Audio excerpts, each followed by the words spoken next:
Welcome to the first Monday in March, and boy, do we need to talk. Yeah, we've got a lot to talk about today. From Hollywood, it's the world-famous Mojo Elliott with another action-packed adventure of the Rat's Ass Podcast.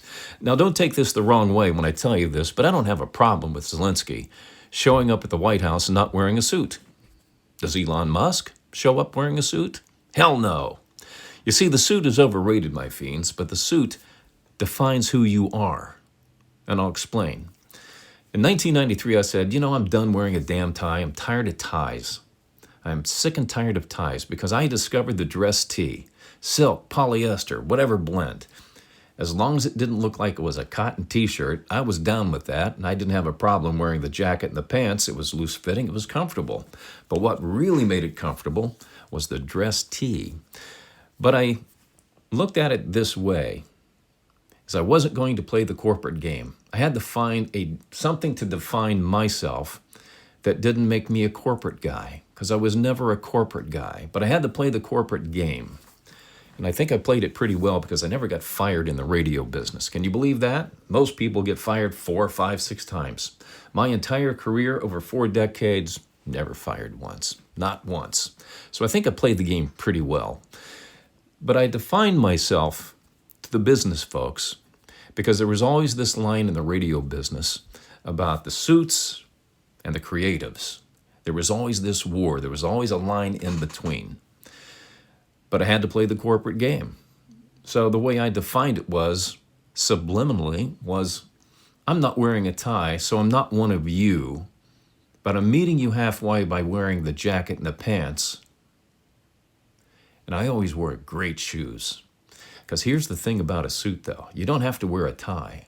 But you know that you can take a $100 suit and put on a $500 pair of shoes, and that suit looks like a $500 suit.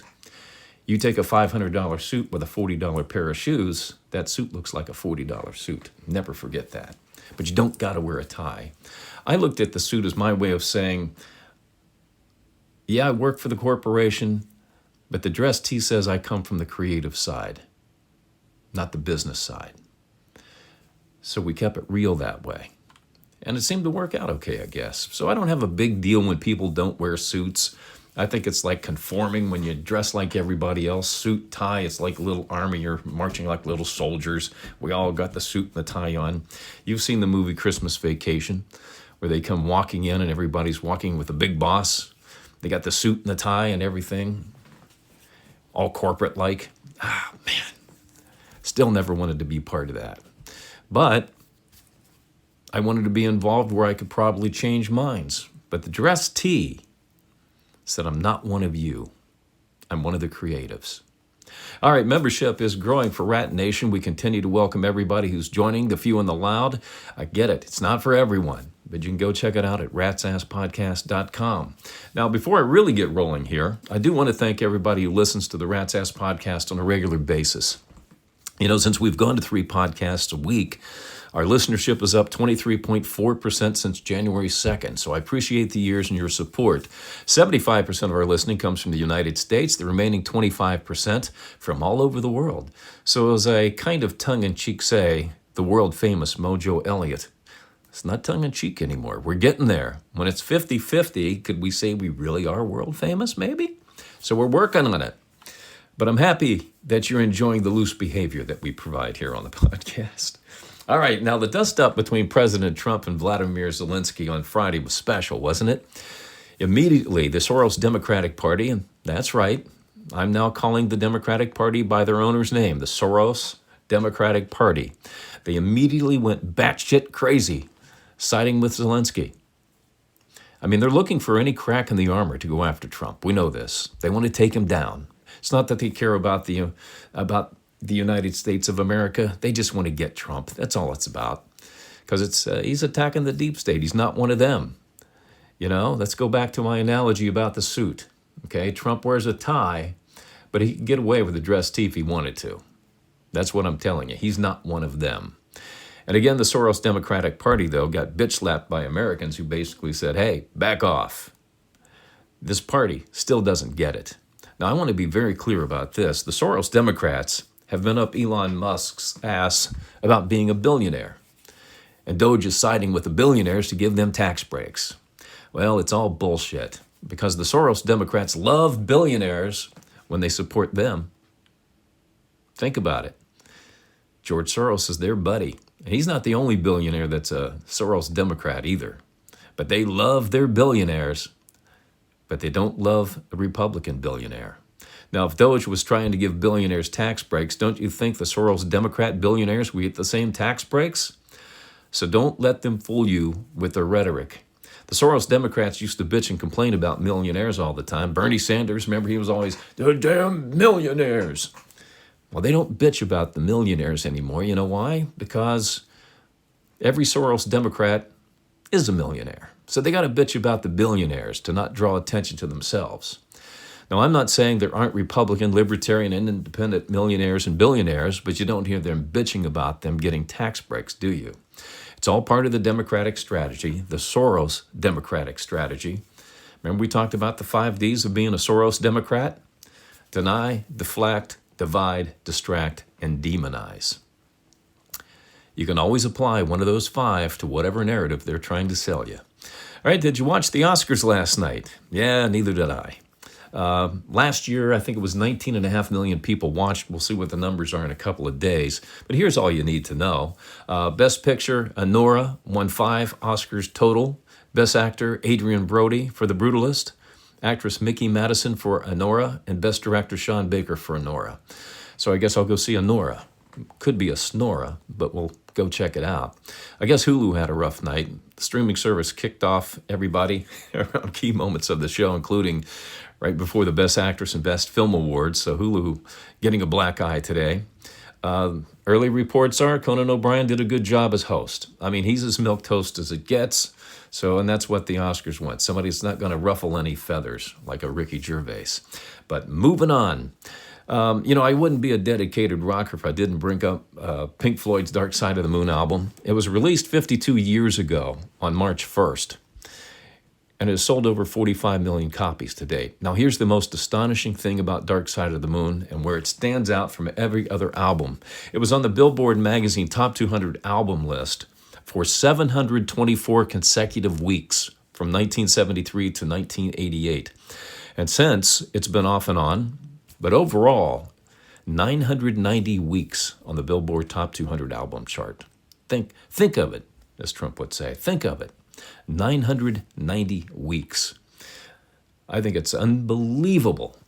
Probably the biggest accomplishment in music when you think about it. I even have it in my will that I want all 42 minutes and 57 seconds of Dark Side of the Moon played at my funeral. Get rid of the organist. We don't need that. Just play Pink Floyd's Dark Side of the Moon. I think it's great funeral music. And I mean that as a compliment, okay?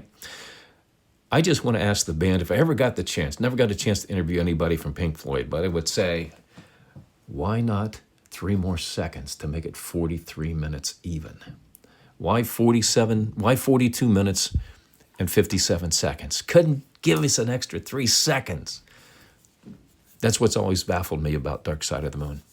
In case you're wondering what the top 5 selling rock albums of all time are, I just happen to have that information for you right here because I'm well-read and well-researched here on the Rat's Ass Podcast.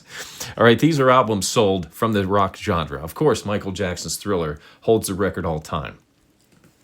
But it's AC/DC Back in Black at 50 million plus. Pink Floyd's Dark Side of the Moon checking in at number 2 at 45 million plus. Number 3, the Eagles' Greatest Hits at 44 million plus. The Eagles' Hotel California at number 4 at 42 million plus. And Fleetwood Mac Rumors at 40 million plus. Now, I'm happy to say all 5 are in my collection at the Yellow Estate because I have good taste in music. All right, let's play some head trauma. This round is called Pick Your News. I'm going to give you 4 headlines from the news, and you tell me which one is correct. 3 will be false. All right, headline number 1. President Trump invites Vladimir Zelensky back to the White House for a round of miniature golf. Fox News wins every key day part in the recent cable TV news ratings. Demi Moore was seen getting some in and out after the Oscars. And LeBron James scores his 55,000th career point last night against the LA Clippers. One of them is right, 3 are false. You pick the correct one. I'll have the answer coming up on the podcast. We'll also post it on the Rat's Ass Podcast Facebook page after the cast. And you can connect at ratsasspodcast.com. All right, who's ready for some loose behavior? It's Monday. Let's loosen up and get this thing going. All right, here's what's happening on the Rat's Ass Podcast X feed. We picked this question out from Dr. Jiggy Boone, who posted this one. What is something you've done to disappoint your parents?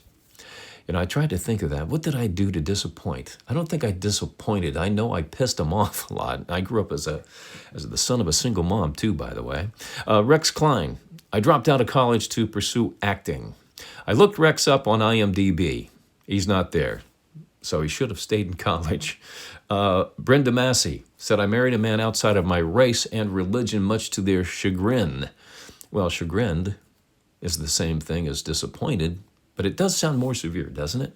All right, Nikki Cookie said, when I was a senior in high school, and mind you, I was 18 at the time, my parents walked in on me having sex with my gym teacher. She was about 7 years older than me. I would say Nikki's parents are probably still in counseling after that one. Because I bet you know what they were doing? I bet you this was in full blow. Oh, the sound of scissoring. All right, let's get into today's celebrity cheese. Mike Myers, who did Wayne's World. Austin Powers. He's taking a lot of crap today because he wore a Canada is not for sale t-shirt at the end of Saturday Night Live. Oddly enough, on Saturday night. Mike, once he could afford it, he moved to the United States from Canada and has been a U.S. citizen for 22 years. In fact, inside sources say Mike has been quoted in the past as saying he'd moved back to Canada when monkeys flew out of his butt.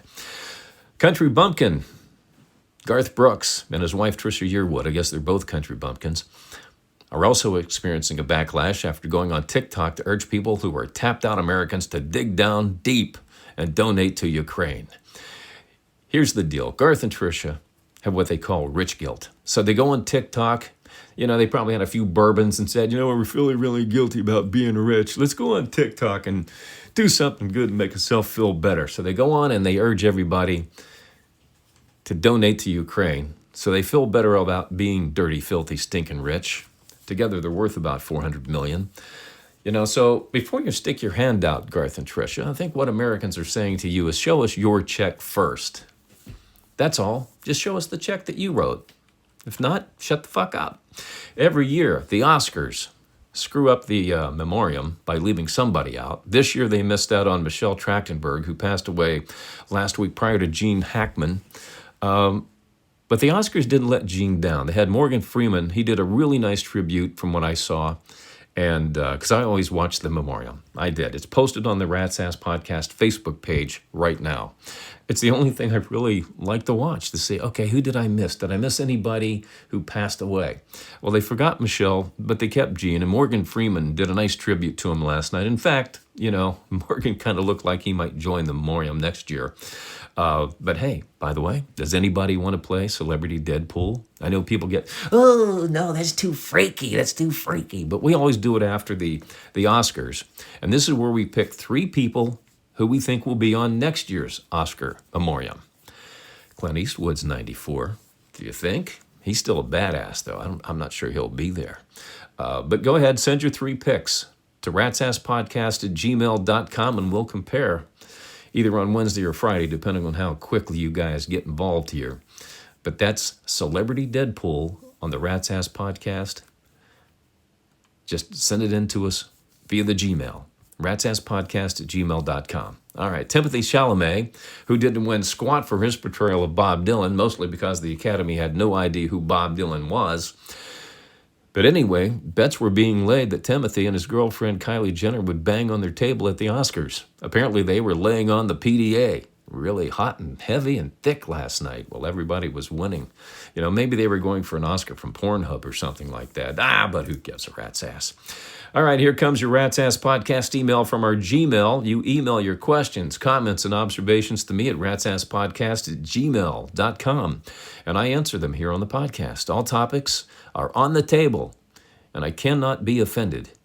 So take your best shot. The more outrageous and salacious, the better. Now, I do not read your emails in advance. My producer, Fleabag, forwards your name, where you're from, and rewrites them so I can respond rapid fire and on the fly.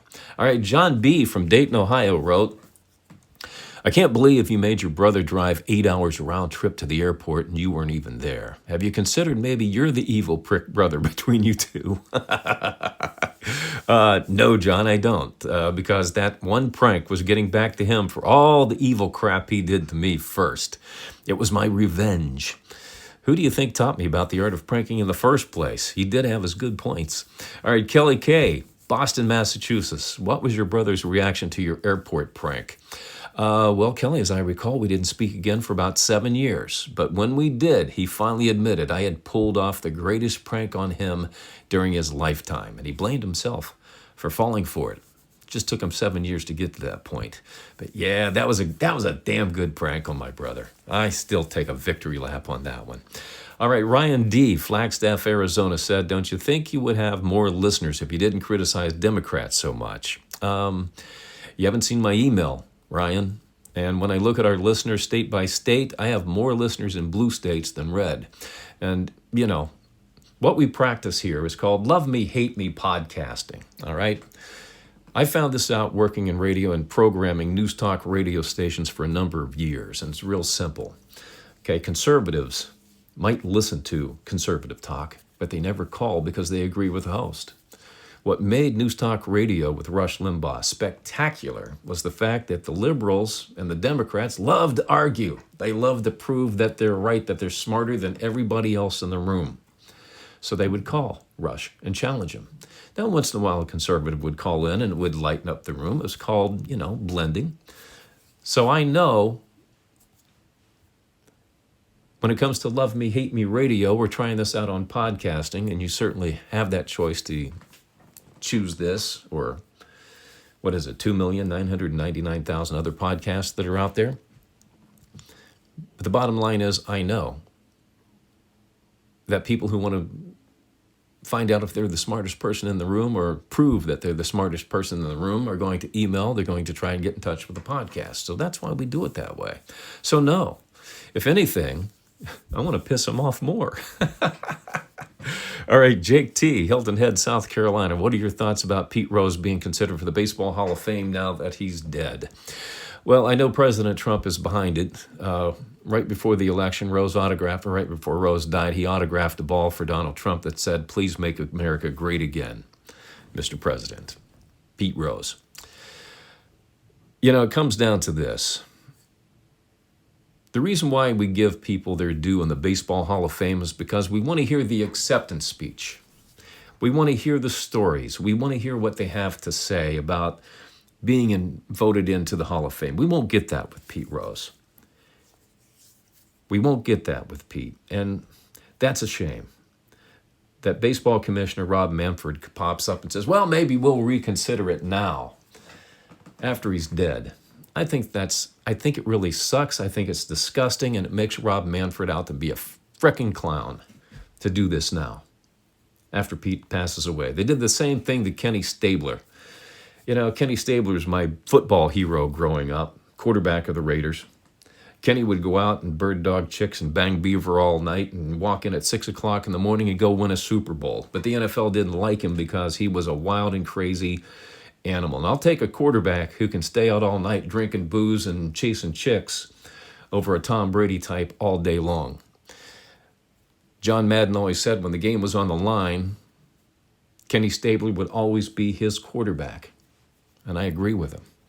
But this stuff about electing Pete Rose into the Hall of Fame now is just, I hope they do it because he deserves it. All-time hit king, played in more winning games than any other player in baseball history.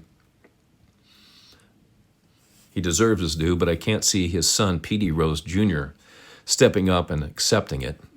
I wonder if he would, or if he would tell Manfred and the Baseball Hall of Fame to go screw themselves. Wouldn't blame him if he did. All right, Heather G., Irvine, California. She goes, I hope you don't mind. I'm going to give you an editorial here. No, I love it. Observations, editorials are welcome. I'd rather have more of you doing editorials and giving me your opinions than me answering questions. So Heather G. in Irvine, California wrote this. I follow you on X and love it when you call Gavin Newsom a slumlord. Well, he is a slumlord. I just want to say that when he runs for president, Americans need to know that he's an empty suit. He makes promises and never delivers on them.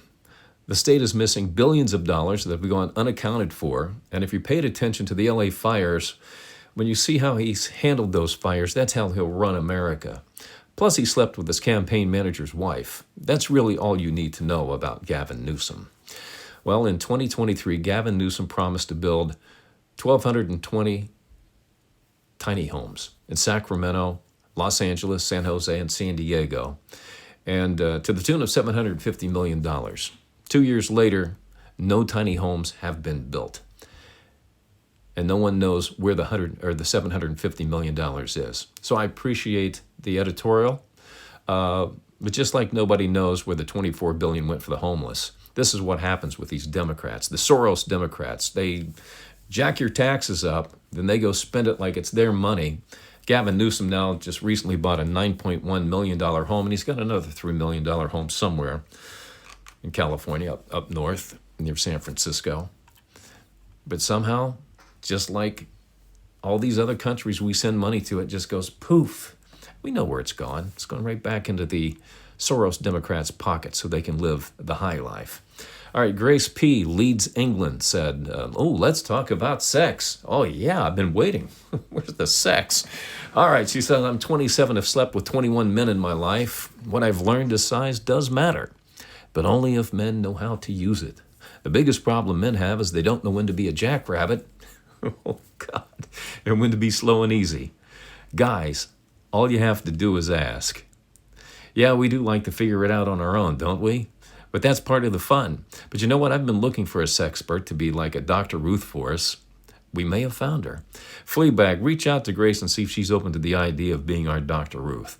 All right, if you have any questions, observations, comments, or questions, send them to ratsasspodcast@gmail.com. We'll get you on the podcast. All right, here's your head trauma answer for today. This round was called Pick Your News. It's where I gave you 4 news headlines, and you had to tell me which one is correct. So here are the headlines again.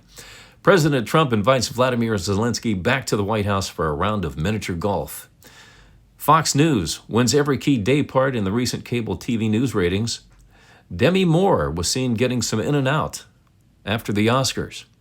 And LeBron James scored his 55,000th career point last night against the LA Clippers. Which one was correct?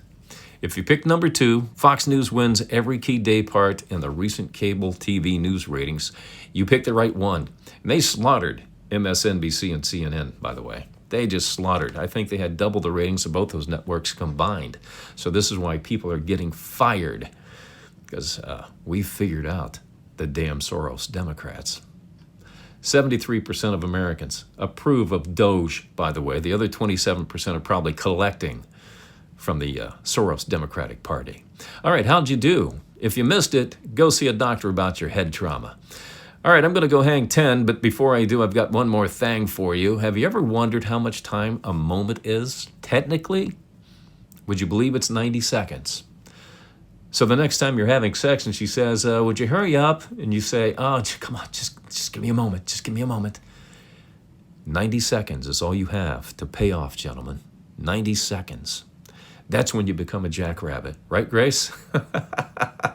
All right, we've got shout-outs in the USA to San Francisco, Oceanside, Maryland, Salt Lake City, Utah, and around the world in Athens, Greece, Madrid, Spain, and Toronto, Canada. Thanks for making us a part of your day at the Rat's Ass Podcast. And wherever you listen, thank you. We do appreciate it. That's it for this episode of the Rat's Ass Podcast. Be sure to check out the new ratsasspodcast.com. You can connect with us on the socials, listen to the podcasts, join Rat Nation, and read the blog. And you can read the 7 reasons why women fall out of love right now. All right, we're going to do this again on Wednesday, March 5th. Take care of each other, and thanks again for dropping by the Rat's Ass Podcast.